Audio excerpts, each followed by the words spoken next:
அளவற்ற அருளாளனும் நிகரற்ற அன்புடையவனுமாகிய எல்லாம் வல்ல இறைவனின் பெயரால் துவங்குகிறேன். அருமை நபிகள் நாயகம் முஹம்மது ரசூலுல்லாஹ் ஸல்லல்லாஹு அலைஹி வஸல்லம் அவர்களின் மீதும் பாக்கியங்கள் நிறைந்த அவர்களுடைய உம்மத்தின் மீதும் குறிப்பாக இந்த உயர்ந்த அரங்கில் இந்த விழாவில் வீட்டிருக்கிற நம் அனைவர் மீதும் எல்லாம் வல்ல இறைவனின் நல்லருள் என்றென்றும் நிறைவாக உண்டாவதாக ஆமீன் என்கிற பிரார்த்தனையோடு கண்ணியத்திற்குரிய விழா தலைவர் ஹசரத் பெருந்தகை அவர்கள், முன்னிலை வகிக்கிற சமுதாய பிரமுகர்கள் மற்றும் சங்கைக்குரிய மார்க்க அறிஞர்கள், விழாவிலே பங்கேற்று உரையாற்றிய சான்றோர்கள், இதற்கு பின்னாலே சமய நல்லிணக்க உரைகள் தர இருக்கிற சகோதர சமயங்களை சார்ந்த அன்பு உள்ளங்கள், தனித்தனியாய் பெயர் சொல்லி தாமதப்படுத்த வேண்டாம் என்பதால் சுருக்கமாய் முடிக்கிறேன். உங்கள் அனைவருக்கும் அத்தனை பேருக்கும் அஸ்ஸலாமு அலைக்கும் வரஹ்மத்துல்லாஹி வபரகாத்துஹு. நாடு முழுக்க நபிகள் நாயகம் ஸல்லல்லாஹு அலைஹி வஸல்லம் பிறந்த மீலாது விழா என்பதை சமீபத்திய சில வருடங்களாகவே சமய நல்லிணக்க விழாவாக ஊர்கள் தோறும் மாவட்டங்கள் தோறும் உலமா சபையினர் நடத்தி வருகிறார்கள். நான் விரிவாக நாட்டிலே நடக்கிற சூழ்நிலைகளை குறித்தெல்லாம் பேச போவதும் இல்லை. இவர் ஏதாவது ஏடாகூடமாக பேசி சுடிக்க வைத்து விடுவாரோ என்கிற கவலையும் உங்களுக்கு தேவையில்லை. அன்பானவர்களே, நாட்டின் நிலவும் சூழ்நிலைக்கு இன்றைக்கு எல்லா விழாக்களையும் விட சமய நல்லிணக்க விழாக்கள் அவசியம் தேவை. ஒரு 25 வருஷத்திற்கு முன்னால் தமிழகத்தில் விழா எடுக்காமலேயே சமய நல்லிணக்கம் இருந்தது. நம்ம விழா வச்சு வாவான்னு இணக்கத்தை கூப்பிட வேண்டிய அவசியமே இல்லாமல் இணக்கம் தானாகவே வந்தது. எல்லா சமயத்தவர்களும் மாமன் மச்சான்களாய், அண்ணன் தம்பிகளாய், பங்காளிகளாய் உறவு போற்றி வாழ்ந்த பெருமைக்குரிய நிலை தமிழகம். இன்றைக்கும் அது நீடித்து நிற்கிறது என்றாலும் சில பகைமை பாராட்டக்கூடியவர்களால், சில நேரங்களில், சில ஓரங்களில், சில மனிதர்களால் அதற்கு குந்தகம் வருகிற போது மீண்டும் இணக்கத்தை தூக்கி நிறுத்துவதற்கு சமய நல்லிணக்க விழாக்கள் அவசியமாகிறது. அன்பானவர்களே, யாரையாவது பிரிப்பதன் மூலம், யாரோடாவது யாருக்காவது ஒரு சண்டையை ஏற்படுத்துவதன் மூலம் தங்களினுடைய வாழ்வை சில பேர் அமைத்துக் கொள்ளுகிறார்கள் என்றால் அதற்கு எதிர்வினை ஒன்றும் செய்ய வேண்டாம். எல்லா சமயத்தவர்களும் இப்படி மேடையில ஏறி நின்று ஓங்கி ஒழித்து கைகோர்த்து நின்றால் போதும். சப்தம் இல்லாமல் அது பெரிய நல்லிணக்க செய்தியை இந்த நாட்டிற்கு தரும் என்கிற அடிப்படையில் தான் நபிகள் நாயகம் ஸல்லல்லாஹு அலைஹி வஸல்லத்தினுடைய விழாக்களை இப்போது நல்லிணக்க விழாக்களாய் கொண்டாடுகிறார்கள். நீங்கள் கேள்விப்பட்டிருக்கலாம், சமய நல்லிணக்க விழாக்களில் நான் சொல்லுவதும் உண்டு. நல்லவேளை மத நல்லிணக்க விழா என்று போடாமல் சமய நல்லிணக்க விழா என்று போட்டார்கள்.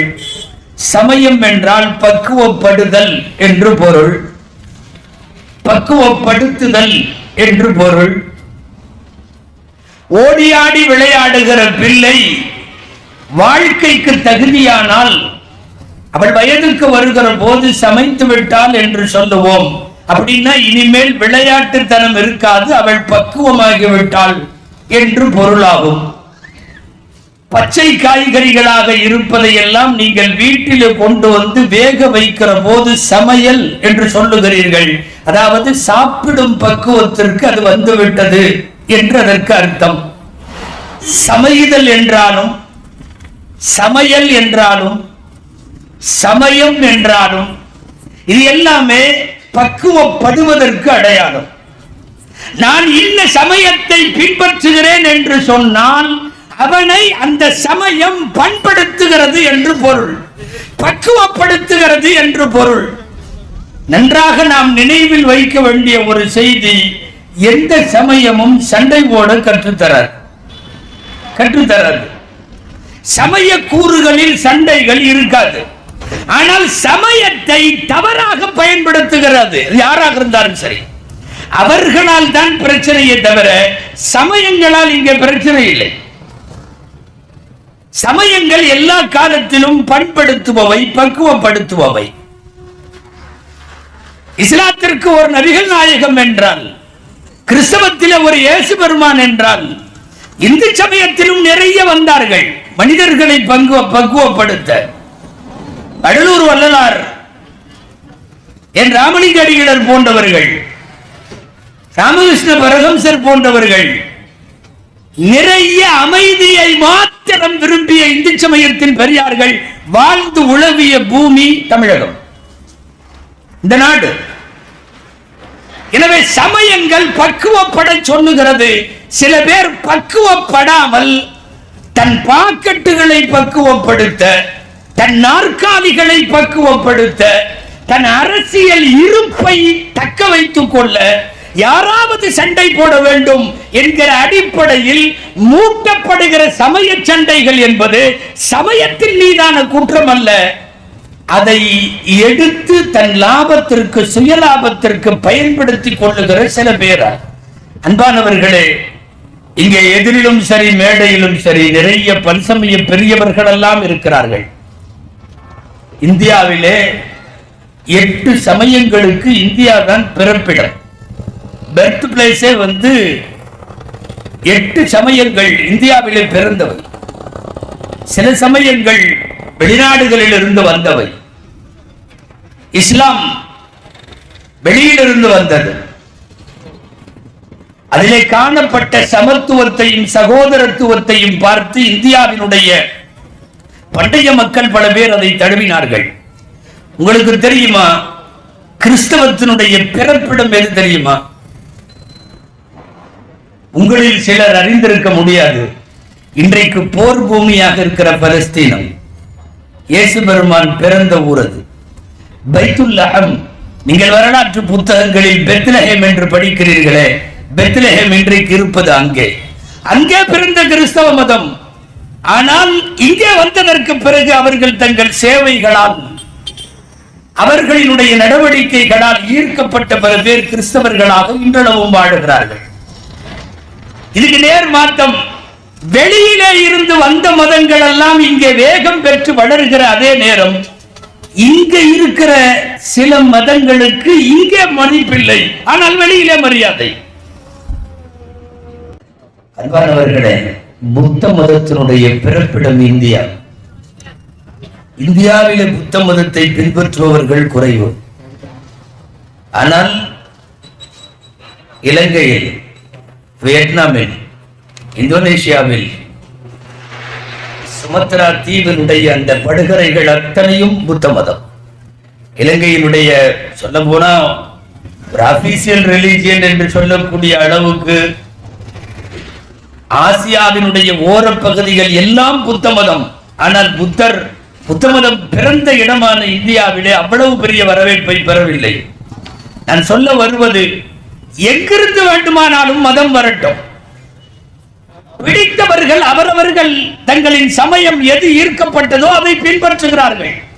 ஒரு சமயத்தை பின்பற்றுவது ஒரு மனிதனுக்கான உரிமை. அவன் என்ன பின்பற்ற வேண்டும், அவன் என்ன வணக்கம் செய்ய வேண்டும், அவன் என்ன சாப்பிட வேண்டும், என்ன உடுத்த வேண்டும், அவனுடைய தனி மனித உரிமை. எந்த காலத்திலேயும் சமயங்கள் சண்டைக்கு வந்துவிடக் கூடாது என்பதற்காகத்தான் இந்தியாவினுடைய, பாரத தேசத்தினுடைய மூத்த குடிமக்கள் 40களிலே வாழ்ந்த இந்த நாட்டினுடைய அறிவுஜீவிகள் எல்லாம் சேர்ந்து நமக்கு அமைத்து தந்த அரசியல் அமைப்பு சட்டம். இந்த வாரத்திலே தான் கான்ஸ்டிடியூஷன் டே கொண்டாடப்பட்டது இல்லையா? சமீபத்தில் ஒரு 2-3 நாட்களுக்கு முன்னாலே கான்ஸ்டிடியூஷன் டே, அரசியல் அமைப்பு.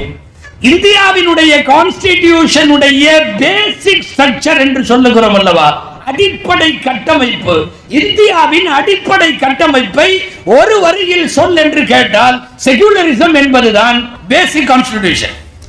ஸ்ட்ரக்சரே அதுதான் செகுலரிசம். செகுலரிசத்துக்கு அர்த்தம் என்ன தெரியுமா? அரசுக்கு மதம் இல்லை, கவர்மெண்ட்டுக்கு மதம் கிடையாது, மக்களுக்கெல்லாம் மதம் இருக்கிறது. நான் முஸ்லிம், இவர் இந்து, அவர் கிறிஸ்தவர், நம்ம எல்லாருக்கும் மதம் இருக்கிறது. ஆனால் நம்ம எல்லாம் ஆட்சி செய்கிற அரசியலமைப்பு சட்டத்திற்கு மதம் கிடையாது, சமயம் கிடையாது, அரசுக்கும் சமயம் கிடையாது.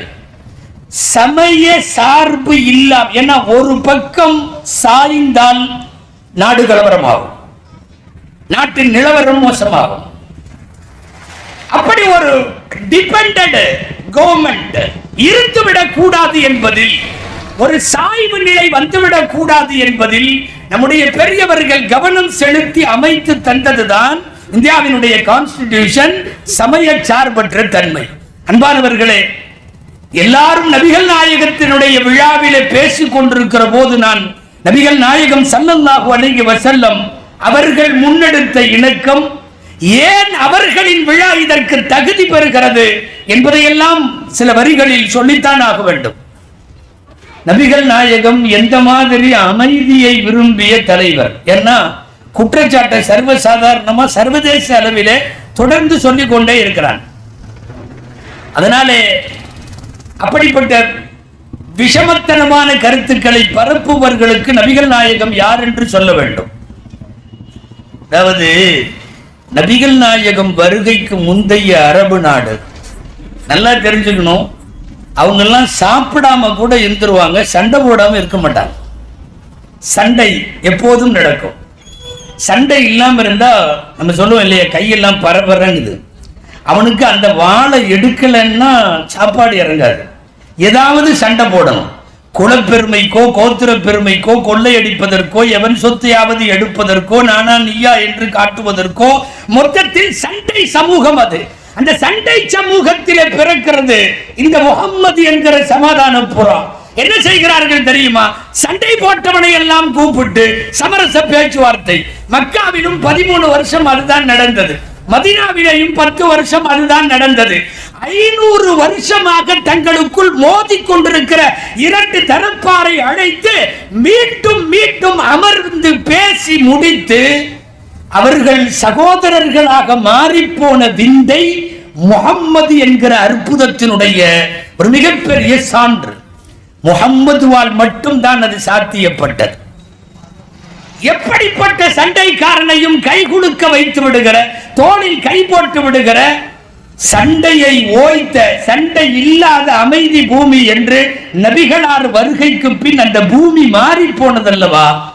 அதனால் தான் மீலாத விழா என்கிற நபிகள் நாயகத்தின் பிறப்பு விழா நல்லிணக்க விழாவிற்கு தகுதியாகிறது.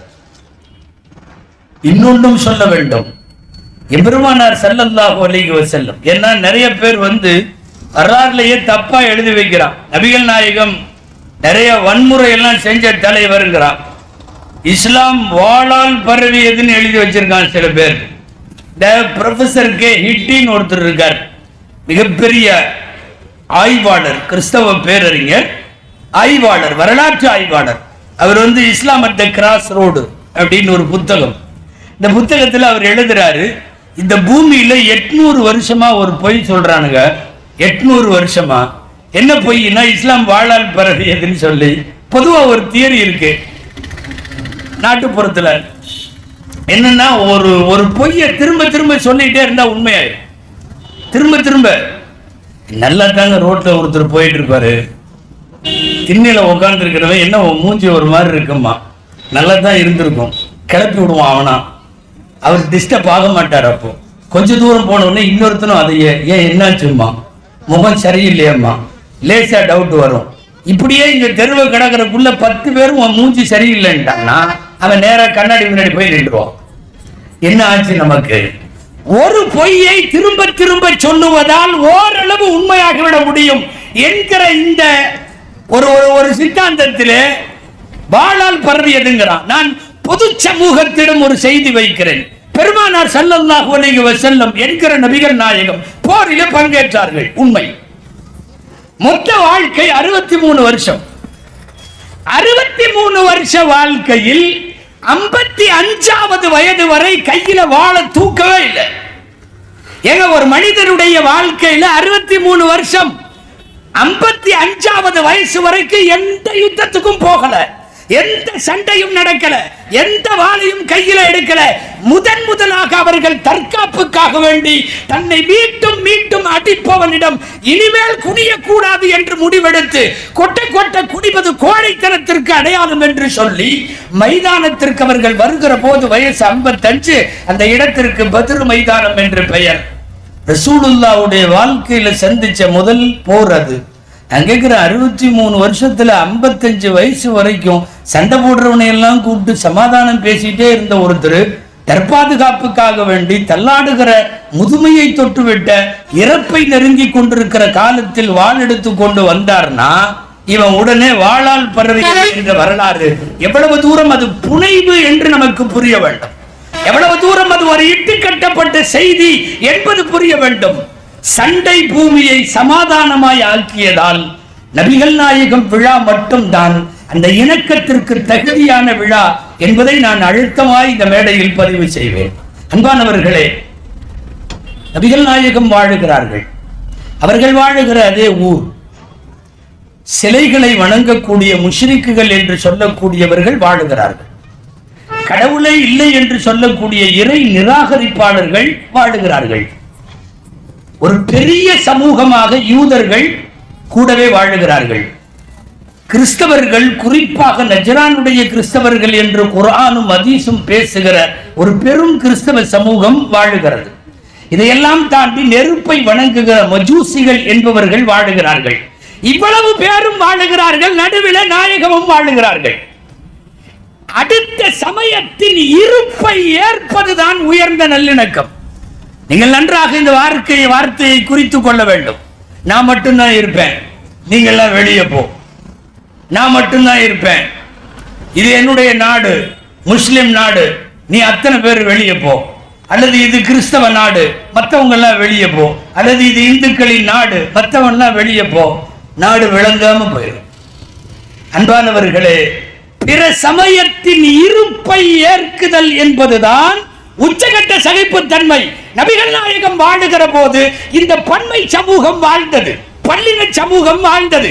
யூதர்கள் அவர்கள் மத சட்டப்படி வாழ்ந்தார்கள். கிறிஸ்தவர்கள் அவர்களுடைய தேவாலயங்களில் வழிபாடு நடத்தி அவர்கள் வாழ்ந்தார்கள்.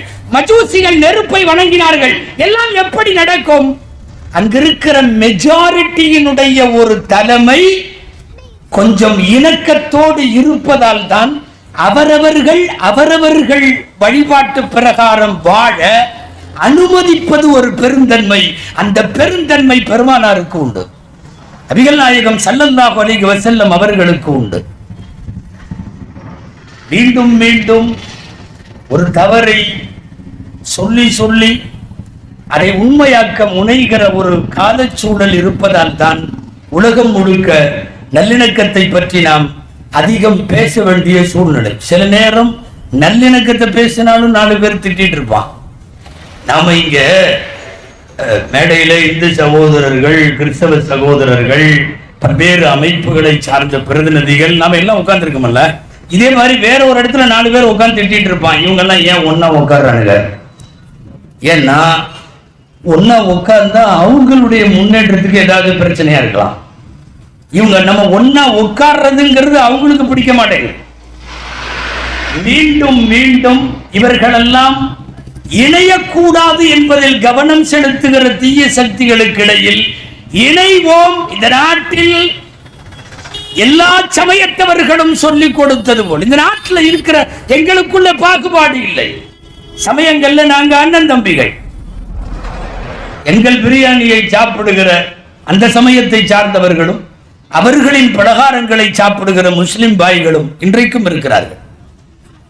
ரம்ஜான் வர்றதுக்கு முன்னாடியே அட்வான்ஸ் புக்கிங் 1 மாசத்துக்கு முன்னாடியே பாய் மறந்துடாத சொல்லி வைக்கிற ஆட்கள் எங்களிலே இருக்கிறார்கள்.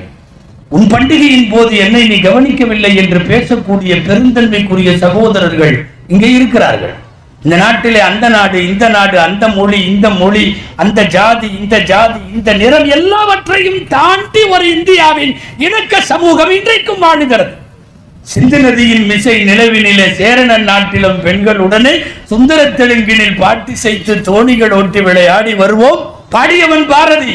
இந்தியாவினுடைய தேசிய ஒருமைப்பாட்டை, இணக்கத்தை உலகத்திற்கு அறைகோல் விடுப்பான். கங்கை நதிபுரத்து கோதுமை பண்டம், காவிரி வெற்றிலைக்கு நாங்கள் மாறுகொள்ளுவோம். எங்கோ விளையும் பொருள் இங்கே வந்து விற்பனைக்கு வரும். இங்கே தயாராகிற பொருள் அங்கே கொண்டு போய் எங்கள் நாட்டின் கடைக்கோடியில இருப்பவன் அனுபவிப்பான். ஒரு பல்லின சமூகம் இந்தியாவில் எப்படி இணக்கத்தோடு வாழ முடியும் என்பதை நம்முடைய சமய பெரியவர்கள் எல்லாம் நமக்கு சொல்லி இருக்கிறார்கள். நாங்க எங்க போட்டு இணக்கத்தை கெடுக்கிற சூழ்நிலையோ வன்முறையை விரும்புகிற சூழ்நிலையோ நிச்சயம் இல்லை. குறிப்பாக நான் தமிழ் சூழலில் சொல்லுகிறேன். தமிழக முஸ்லிம்கள் மிகவும் அமைதியை விரும்புகிற பெருமக்கள்.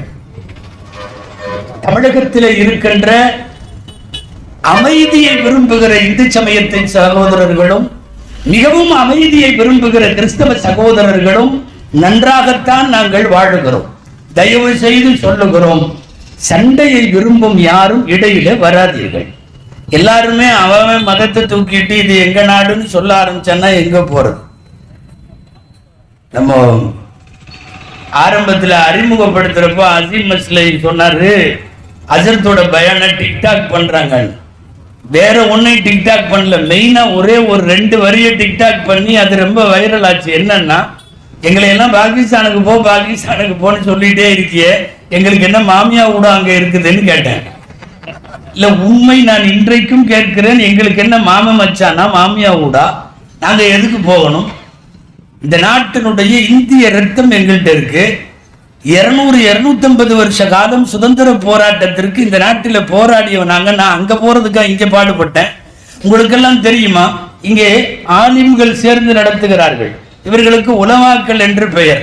மசூதிகளிலே இவர்கள் தலைப்பாகை கட்டி தலைமை தாங்கி வழிபாடுகளை தலைமை ஏற்று நடத்தி தருவார்கள். 40 to 47 வரைக்கும் இந்த பள்ளிவாசல்களில் இமாம்களாக, மசூதிகளில் மதகுருக்களாக இருப்பவர்கள் செய்த வேலை என்ன தெரியுமா? 47 நேரத்தில் சொல்றேன். முன்னாடி விடுதலைக்கு பேசினார்கள். 47 நேரத்திலும் அதை ஒட்டிய 48-49 நேரத்தில் என்ன பேசினாங்க தெரியுமா? நாடு எப்படி பிரிந்தாலும் நாம் வேற எங்கேயும் போகக்கூடாது, இந்தியாவில் தான் இருக்கணும். இதை பேசியது உலமா பெருமக்கள். நாங்க தான் இன்னைக்கு வரைக்கும் நல்லிணக்கத்தையும் பேசுகிறோம். எங்களுடைய மசூதிகளில் இருக்கிற நாங்கள் உரையாற்றுகிற மெம்பர் படி என்று சொல்லுகிற அந்த படிக்கட்டு 47-48 எல்லாம் என்ன பேசிச்சு தெரியுமா? பாகிஸ்தானுக்கு போகாதீர்கள், இந்திய மண், இந்த மண் நம்முடைய மண், இந்த மண்ணின் இரத்தத்தோடும் உணர்வோடும் உதரத்தோடும் எல்லாத்திலையும் நமக்கு தொடர்பு இருக்கிறது, போக வேண்டாம் என்று நாங்கள் பேசியதற்கு பிறகு இன்னைக்கு நீ 90க்கு பின்னாடி வந்து நின்றுட்டு ஏறத்தாழ 70-75 ஆண்டு கால சுதந்திர இந்தியாவை நாங்கள் கடந்ததற்கு பிறகு நீ அங்க போ, நீ இங்க போனா நாடு விளங்குமா? அன்பானவர்களே, தேவை நல்லிணக்கம். அந்த இணக்கம் எல்லாரையும் இருத்தி அனுசரித்து போவது. நிறைய பேர் குரான்ல அப்படி இருக்கா இப்படி இருக்கா என்று நினைக்கிறார்கள். நான் ஒரு 2 வசனம் மாத்திரம் குரான்ல, இந்த மாநாட்டின் சமய நல்லிணக்கம் என்பது வெற்றியாக வேண்டும், அதற்காக சொல்லுகிறேன். குரான்ல உள்ள ஒரு வசனம் இது. மன் கதல நஃப்ஸன் பிகைரி நஃப்ஸின் அவ் ஃபஸாதின் ஃபில் அர்த் ஃபகஅன்னமா கதல الناس ஜமீஆ. உலகத்தில் ஒரே ஒரு உயிரை எவனாவது கொலை செய்தால், நியாயம் இல்லாமல் ஒரு உயிரை கொலை செய்தால், ஃபகஅன்னமா கதல الناس ஜமீஆ, அவன் உலகத்தையே கொன்றவனை போல. இது குரானிலே இருக்கிறது. குரானிலே இருக்கிறது. ஒரு கொலை அகிலத்தையே கொலை செய்தவன். அடுத்த வரியில் அல்லாஹ் பேசுகிறான், ஒரே ஒரு உயிருக்கு யாராவது வாழ்வு கொடுத்தால், ஒரு உயிரை வாழ வைத்தால், அவன் அகில உலகத்தில் இருக்கிற எல்லா மானுடத்தையும் வாழ வைத்தவனை போல என்று பேசுகிற குர்ஆனை தான் நாங்கள் கையில வைத்திருக்கிறோம். வர்றவனை எல்லாம் அடி, வர்றவனை எல்லாம் போடு, வர்றவனை எல்லாம் திட்டு, நாட்டில் இரத்த களரி உண்டு, எங்களுக்கும் அதற்கும் சம்பந்தம் இல்லை. திட்டமிட்ட பிரச்சாரங்கள் திட்டமிட்ட பிரச்சாரங்கள் எப்பவுமே தொடர்ந்து நான் ஆரம்பத்தில் சொன்ன மாதிரி ஒரே பொய்யை திரும்ப திரும்ப சொல்றேன். பயங்கரவாதி பயங்கரவாதி பயங்கரவாதின்னு சொல்லி, அன்பானவர்களை நான் நிறைய தடவை சொல்லியிருக்கேன். பஸ்ல எல்லாம் நான் போனால் நம்ம பக்கத்துல எல்லாம் எவனும் உட்காரவே மாட்டேங்கிறான். தாடி வேற கொஞ்சம் பெருசா இருக்கா, தொப்பி வேற போட்டிருக்கிறோமா, உட்கார்ந்துருக்கு. திருநெல்வேலியில் ஏறணும்னு வைங்களேன், மதுரை வரையும் போகணும்ல, பக்கத்தில் உட்காந்து பக்கத்தில் சீட்டு காலியா இருக்கு, நின்றுட்டே வர்றாரு. சார் இங்க வானா, அவன் சொல்றதை பார்த்தா நான் கொஞ்ச நாள் வாழணுங்கிற மாதிரி இருக்கு. அதாவது முடிவே பண்ணிட்டானுவோ, நம்ம பாக்கெட்ல எப்பவுமே குண்டு வச்சுட்டே இருப்போம் போல தெரியுது. ஏதாவது பாய் சொல்ல முடியாது, உள்ளுக்குள்ள கத்தி எடுத்து டபக்குன்னு ஓடுற பஸ்ல குத்திடுவார் போல தெரியுது. அன்பானவர்களை நான் நகைச்சுவைக்கு சொல்லல, மாறி மாறி செய்யப்படுகிற தவறான பிரச்சாரம் எந்த காலத்தில் அப்படி இணக்கத்திற்கு விரோதிகளாய் சுதந்திர இந்தியாவில் கிட்டத்தட்ட 75 வருஷத்தை நாங்க தாண்டி விட்டோம். இன்றைக்கு வரையும் இரத்தம் சிந்தாமல் பகமை இல்லாமல் ஒரு சமாதான இந்தியா வேண்டும் என்பதில் போராடி கொண்டிருக்கிறோம். அதற்குத்தான் நாங்கள் எங்களுடைய சமுதாய தலைவரின் விழாவை கொண்டு வந்து மசூதியில வைக்காமல் நடுத்தருவில வைத்து இணக்கத்திற்காக வேண்டி எல்லாரையும் கூப்பிடுகிறோம். உங்களுக்கு தெரியுமா, ஆலயங்களில் மசூதிகளை வழிநடத்துகிற இந்த மார்க்க அறிஞர்கள் என்று சொல்லக்கூடிய உலமா பெருமக்கள், ஈது பெருநாள் வரும், பண்டிகை வரும், ரம்ஜான் முடிந்தவுடன் ஈத் மிலன் என்று சொல்லி ஒன்று வைப்போம். அங்க இருக்கிற எல்லா மதத்தவர்களையும் எல்லாத்தையும் கூப்பிட்டு அவர்களுக்கு விருந்து வைத்து ரம்ஜான் பண்டிகையை அவர்களும் கொண்டாட ஏற்பாடு செய்வோம். உங்களுக்கு தெரியுமா, சுதந்திர தின விழா வரும், குடியரசு தின விழா வரும், எங்கள் பள்ளிவாசல்களில் கொடியேற்றுவோம். பள்ளிவாசல்கள் மட்டுமல்ல, பள்ளிவாசலை ஒட்டி இருக்கக்கூடிய அரபி கற்றுக் கொடுக்கக்கூடிய கல்வி கூடங்கள், அதுல எல்லாம் கொடியேற்றுவோம். கொடி ஏற்றுகிற போது நாங்கள் எல்லாரும் நிற்போம். எங்கள் வாயிலும் ஜனகணமன அதிநாயக ஜெயகே வரும், எங்கள் வாயிலையும் நீராறும் கடலுடுத்த நிலவடந்தை கெளியொடுகும் வரும், எங்கள் வாயிலும் சாரே ஜஹான் சே அச்சா இந்துஸ்தான் ஹமாரா வரும். எந்த அடிப்படையில் இந்த நாட்டில் இணக்கத்திற்கு நாம் எதிராக இருந்திருக்கிறோம்?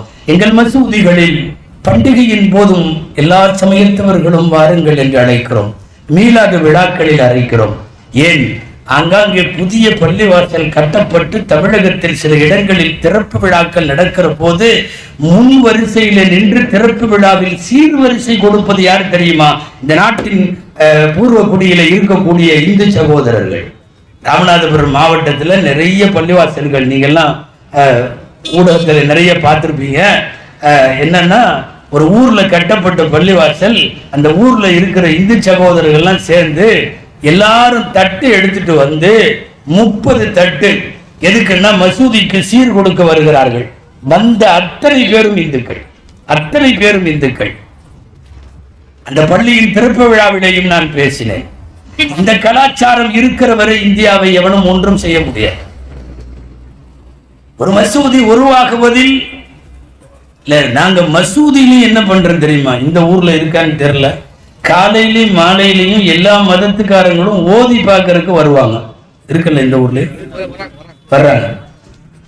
குழந்தைய தூக்கிட்டு யாராவது இந்து அம்மாக்கள் வருவார்கள், இந்து சகோதரர்கள் வருவார்கள், முஸ்லிம்கள் கிறிஸ்தவர்கள் எல்லாம் வருவாங்க. என்னன்னா, அவங்கள பொறுத்தவரை நான் அவங்க வார்த்தையிலேயே சொல்றேன், மசூதியில போய் அல்லாஹ் சாமிகிட்ட மந்திரிச்சுட்டு வந்தா பிள்ளைக்கு நல்லா போயிடும் இப்படிங்கிற கான்செப்டை இந்தியாவில் நீ இன்னும் 100 வருஷம் கட்சி நடத்தினாலும் இதை அசைக்க முடியாது. இது முடியாது. நாங்கள் அதை வரவேற்று இருக்கிறோம். எங்களுடைய எல்லா மசூதிகளையும் நாங்கள் தொழுது முடிச்ச உடனே என்ன பண்ணுவோம் தெரியுமா? போகிற போது குர்ஆனுடைய வசனங்கள், இறைவன் ஆரோக்கியத்தை தரட்டும், இறைவன் நோய் நிவாரணத்தை தரட்டும் என்று சொல்லக்கூடிய சூரத்துல் ஃபாத்திஹா உள்ளிட்ட சில வசனங்களை ஓதி முடித்து விட்டு போவோம். நீ என்னவாவது பேசிட்டு இருக்கலாம், அங்க குழந்தைக்கு காய்ச்சல் நல்லா போயிடும். அது தானா அந்த கால்கள் பள்ளிவாசலை நோக்கி வரும். மத வழிபாட்டு தலங்களிலே கூட தங்களின் சுய விருப்பு வெறுப்புகளுக்கு அப்பாற்பட்டு ஒரு இணக்கத்தை கடைபிடிக்கிற பூமி தமிழகத்தினுடைய பூமி. அன்பானவர்களே, சமயங்களால் சண்டை வேண்டாம் என்பதை சொல்லுவதற்குத்தான் நான் இதையெல்லாம் சொல்லுகிறேன். நாகூர் அலி பாட்டு உங்க எல்லாத்துக்கும் தெரியும். அவர் பாட்டில் பாடுவார், இறைவனிடம் கையேந்துங்கள் அவன் இல்லை என்று சொல்லுவதில்லை, கேட்டு பாருங்கள், அப்படி தொடர்ந்து வரும். நான் கேட்கறது கடைசி வரைக்கும் பாடுங்க, இறைவனிடம் கையேந்துங்கள். யாராவது சொல்லுங்க பார்க்கலாம், அது இஸ்லாமிய பாட்டான்னு. எந்த மதத்துக்காரனும் பாடுவான். எல்லாமே அவங்களுக்கு ஒரு பரமபிதா, அவங்களுக்கு ஒரு இயேசு, அவங்களுக்கு ஒரு கர்த்தர், அவங்களுக்கு ஒரு ஈசன், ஏதாவது ஒண்ணு. கடைசி வரையும் இறைவனின் தன்மைகளை பேசுகிற இணக்க பாடல். சமீபத்தில் கூட பேஸ்புக்ல எல்லாம் ஒரு காணொளி வந்தது. கேரளாவில் உள்ள நம்பூதிரிகள்லாம் மியூசிக் போட்டு அந்த பாட்டை பாடியிருந்தாங்க. இறைவனிடம் கையேந்துங்கள் அவன் இல்லை என்று சொல்லுவதில்லை அப்படின்ற பாட்டு ஃபுல்லா பாடுறாங்க. கடைசி வரையும் தேடி நேயும் நெஞ்சங்களில் குடியிருப்பவன், தேடாத மனிதருக்கும் உணவளிப்பவன், நாடும் இதய மக்களுக்கு போயிட்டே இருக்கு. என்னன்னா பாடுறது பூரா என்னன்னா, வெறுமேலோடு காவி துண்டு மட்டும் கட்டி கொண்டு ருத்ராட்ச குட்டைகளை மேனியிலே அணிந்திருந்த கேரளாவினுடைய நம்பூதிரிகள் எல்லாரும் பாடுகிறார்கள். அன்பானவர்களே, சமய நல்லிணக்கத்தோடு தான் நீங்கள் வாழ வேண்டும். பொது அமைதிக்கு பங்கம் விளைவிக்கிற வண்ணம் நீங்கள் வாழக்கூடாது என்று எங்களுக்கு பாடம் நடத்திய பேராசான் பெருமானார் நபிகள் நாயகம் ஸல்லல்லாஹு அலைஹி வஸல்லம். அதனால் தான் அவர்களுடைய விழா, நல்லிணக்க விழாவுக்கு எல்லா நேரத்திலேயும் இது தகுதியாகி விடுகிறது. சில நேரம் இப்படி ஒன்று சேருவதை யாராவது கொஞ்சம் திட்டதான் செய்வாங்க. அந்த திட்டையும் வாங்கி கொண்டு நாம் இணக்கத்தோடு தான் பயணிக்கணும். கபீர்தாசர் ஒருத்தர் இருந்தார், உங்களுக்கு எல்லாம் தெரியும், இந்தியாவினுடைய பெரியவர்கள். கபீர்தாசர் இந்த வேலையை தான் பண்ணார். காந்தி பண்ணதும் அந்த வேலை தான்.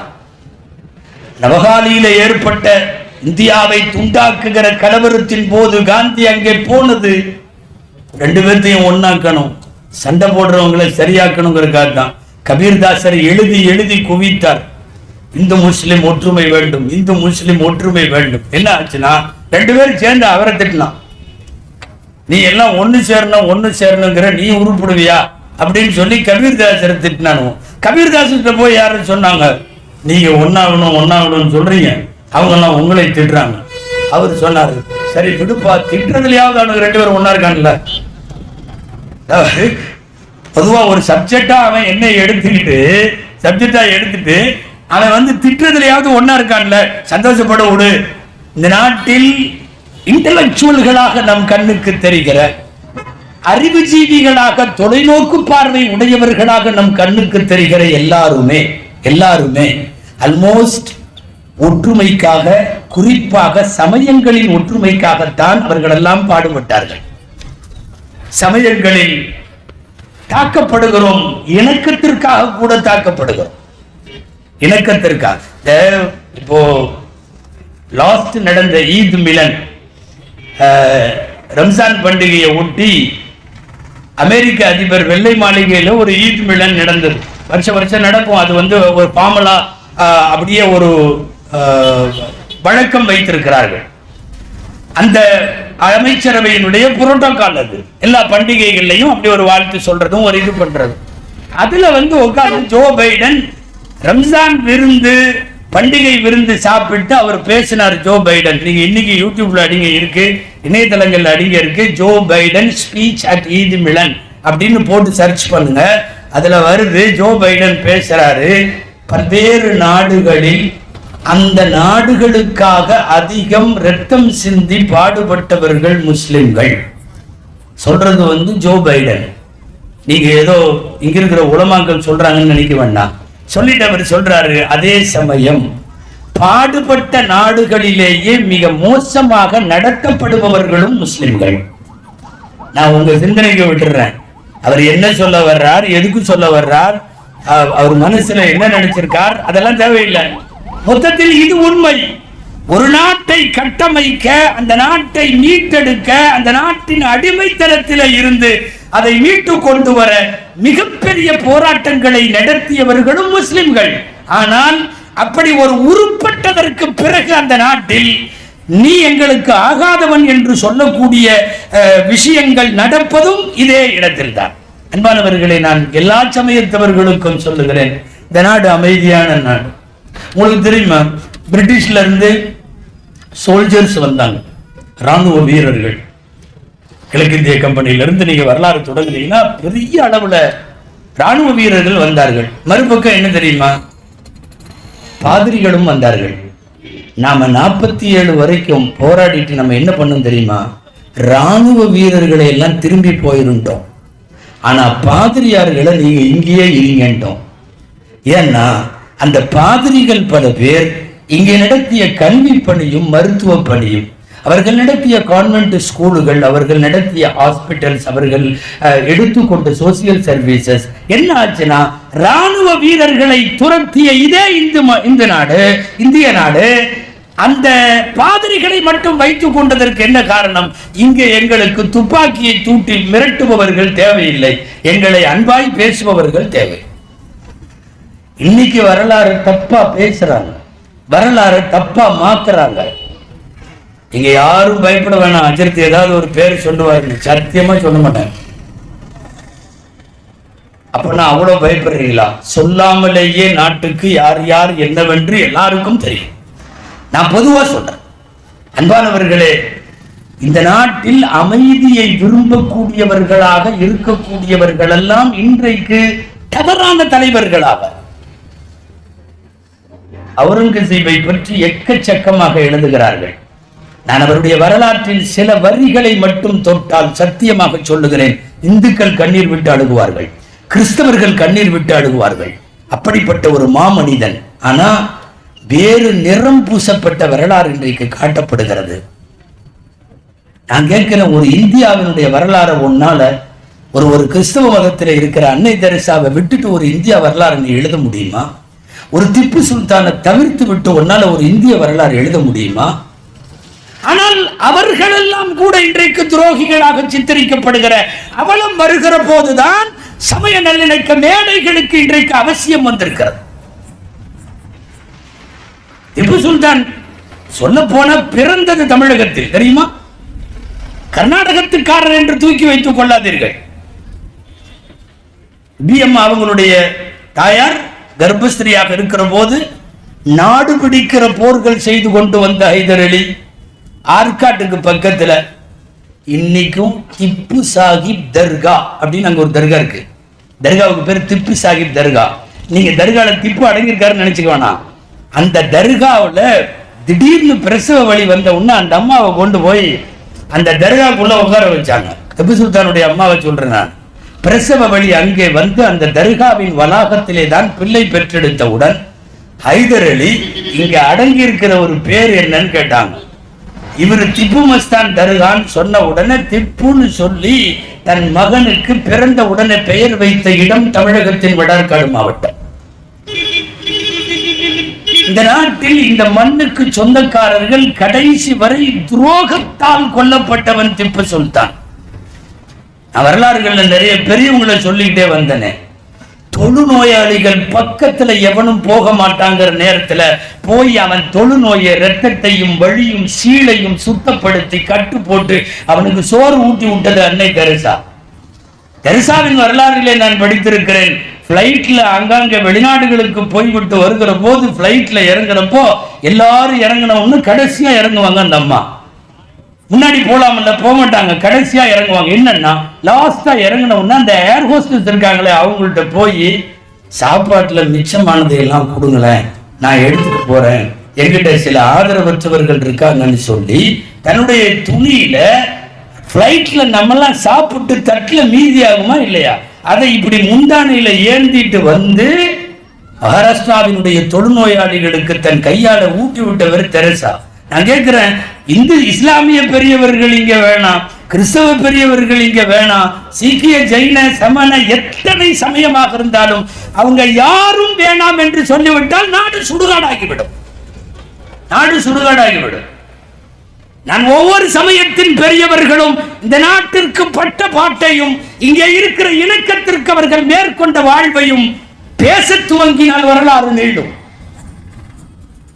அன்பானவர்களே, அந்த அடிப்படையில் இந்தியா நீண்ட நெடுங்காலமாக தன்னுடைய சரித்திரத்தில் எப்போதும் நல்லிணக்கத்தை விரும்பி இருக்கிறது. ஆனால் ரொம்ப கஷ்டம் என்ன தெரியுமா, இன்னைக்கெல்லாம் இந்தியாவினுடைய சில ஸ்டேட்ஸ் நான் எந்த மாநிலம் கூட சொல்ல வேணாம், விட்டுருவோம். ஸ்கூல் ஸ்டூடெண்ட்ஸை பிஞ்சு குழந்தைகளை கையில் வச்சு, பிஞ்சு குழந்தைகளை அவங்கள இப்படி கையை நீட்ட வைத்து உறுதிமொழி எடுக்கிற போது இந்த நாடு முஸ்லிம்கள், கிறிஸ்தவர்கள் என்று இருக்கக்கூடிய மற்றவர்களுக்கெல்லாம் இல்லை என்பதை போல, அவர்களெல்லாம் உங்கள் எதிரிகள் என்பதை போல, நான் அந்த உறுதிமொழி வாக்கியத்தையே என்னால சொல்ல முடியும், ஹிந்தியில அப்படியே சொல்ல முடியும். வேண்டாம், அது நேரடியாக யாரையாவது சொல்லுவதாக நான் இந்த மேடையை அதற்கு பயன்படுத்த விரும்பவில்லை.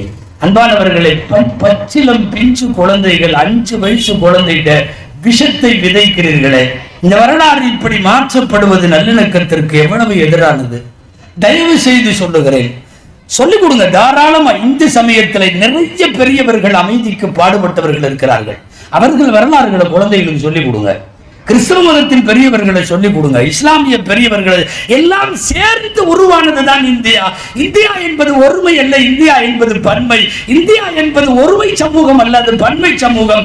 யூனிட்டி இன் டைவர்சிட்டி என்பது, வேற்றுமையிலே ஒற்றுமை என்பது பாரதத்தினுடைய அடிப்படை. இந்த அடிப்படையை மாற்றுவதற்கு முயற்சிக்கிற எந்த இணக்கத்திற்கும் எந்த காலத்திலும் நாம் குறுக்க போயிடக்கூடாது. அப்படிங்கிறதுனால அன்பானவர்களே, நாளைய இந்தியாவுக்கு நாம ஏதாவது செய்தி தரணும்னா சண்டையை சொல்லிட்டு போற மாதிரி ஒரு செய்தியை கொடுத்தா நம்மளை விட கேவலம் வேற யாரும் இல்லை. சண்டைகள் நாளைய சமுதாயத்திற்கு பலனாக வேண்டாம். கூடுமானவரை சமாதானங்களை, அமைதியை தொடர்ந்து சொல்லிக் கொடுங்க இருங்கள். கடைசியாக ஒரு செய்தியை சொல்லி நான் நிறைவுக்கு வருகிறேன். மதத்தின் பேரால், சமயங்களின் பேரால் சண்டை போட்டுக் கொண்டே இருந்தால் நிகழ்ச்சி, என்னுடைய பயான் 5 நிமிஷத்துல முடிச்சது. அன்பானவர்களே, அப்படிப்பட்ட சமய சண்டைகளுக்கு எந்த வகையிலும் வாய்ப்பளிக்காத யாரோ எழுதிய தமிழ்நாட்டு நாடோடி கதைகள்னு ஒரு புக்கு, தமிழ்நாட்டு நாடோடி கதைகள், அதுல இருக்குது என்னன்னா, ஊருக்கெல்லாம் சேர்ந்து ஒரு யானை வாங்கினாங்களாம். நான் அடிக்கடி சொல்றது உண்டு. யானை வாங்கியிருக்காங்க. வாங்கிட்டு கிராமத்துல கோயில் யானை மாதிரி இருக்குமில்ல, வாங்கிட்டு அவனுக்குள்ள சண்டை வந்துருச்சு. என்ன சண்டைன்னா, யானையோட நெத்தியில என்ன போடுறதுன்னு. அங்கிருந்து சில பேர்லாம் வந்து பட்ட நாமம் போடணும், இந்துக்களுடைய அடையாளம்னு அவங்கெல்லாம். இவங்க கிறிஸ்தவர்கள்லாம் சில பேர் இந்த பக்கம் வந்து நின்று யானையோட இதுல வந்து அந்த சிலுவை குறி போடணும்னு இவங்க. அதுக்கப்புறம் நம்மளுக கிரசன்ட் என்னமோ பிறை அதை போடணும்னு சொல்லி இவங்கெல்லாம் பேசிட்டு இருக்கிறத யானை பொறுமையா கேட்டுச்சு. காலையில எஸ்கேப் ஆயிடுச்சு. எதுங்க, யானை எஸ்கேப். இவனுக்கு என்னமோ பண்ண போறாங்க, ஏன்னா இவன் கண்டிப்பா சண்டை போடுறதுலயே தெரியுது அப்படின்னு சொல்லி அது போயிடுச்சு. அது போனதுக்கு அப்புறம் அதே மரத்தடியில உட்கார்ந்து சில பேர் பேசிட்டு இருந்தானா தெரியுமா, யானை மதம் முடிச்சு ஓடிடுச்சுன்னு சொல்லியிருக்கான். மதம் முடிச்சுன்னா இது யானைக்கு வெறி வருமல்ல, சாது மிரண்டால் காடு கொள்ள, இந்த வெறி வந்தா யானை ஓடுமல்ல, அந்த மாதிரி மதம் முடிச்சு ஓடிடுச்சு. விவரமான ஒரு ஆள் சொன்னாராம், மதம் பிடிக்காததுனால போயிடுச்சு. மதம் முடிச்சு போகல, மதம் பிடிக்கல, நீ போடுற மதத்தின் சண்டை பிடிக்கல. நீ என்னைக்கு வந்து நின்றுட்டு நான் இந்து, நான் முஸ்லிம், நான் கிறிஸ்துன்னு சண்டை போட ஆரம்பிச்சியோ, யானை கூட எஸ்கேப் ஆகுதுன்னா அப்ப நடுநிலை சமூகமாக வாழுகிற இந்தியாவினுடைய பல்லின சமூகத்தின் நிலை என்ன? அன்பானவர்களே, எனக்கு தரப்பட்டிருக்கிற நேரம் நிறைவடைய போகிறது. எனக்கு பின்னாலே பல்சமயத்தை சார்ந்த அறிஞர் பெருமக்கள் பேச வேண்டும், அது ரொம்ப முக்கியம். இந்த மேடைக்கான மிக தகுதியான உரைகள் அவைகள். இதற்கிடையில வானத்திலிருந்து வேறு எதுவும் நமக்கு நிகழ்ச்சி தடையாகிவிடக் கூடாது என்கிற நன்னோக்கத்தில் தொடர்ந்து அடுத்தவர்களுக்கு வழிவிட்டு நல்ல வாய்ப்புக்கு நன்றி சொல்லி இந்த பிரம்மாண்டமான ஏற்பாட்டை நடத்திய தூத்துக்குடி மாவட்ட ஜமாத்துல் உலமா சபையினுடைய மாண்பார்ந்த நிர்வாகிகள், இவ்வளவு பெரிய சிறப்போடு இந்த விழா நடைபெற காரணமாக இருக்கிற செய்துங்கநல்லூரினுடைய அனைத்து இஸ்லாமிய மற்றும் பொது நல அமைப்புகளை சார்ந்த அத்தனை பேருக்கும் நல்ல நன்றியை சொல்லி வார்த்தைகளை முடிக்கிறேன். வாஹிரு தஅவானா அல்ஹம்துலில்லாஹி ரப்பில் ஆலமீன். அஸ்ஸலாமு அலைக்கும் வரஹ்மத்துல்லாஹி வபரகாத்துஹு.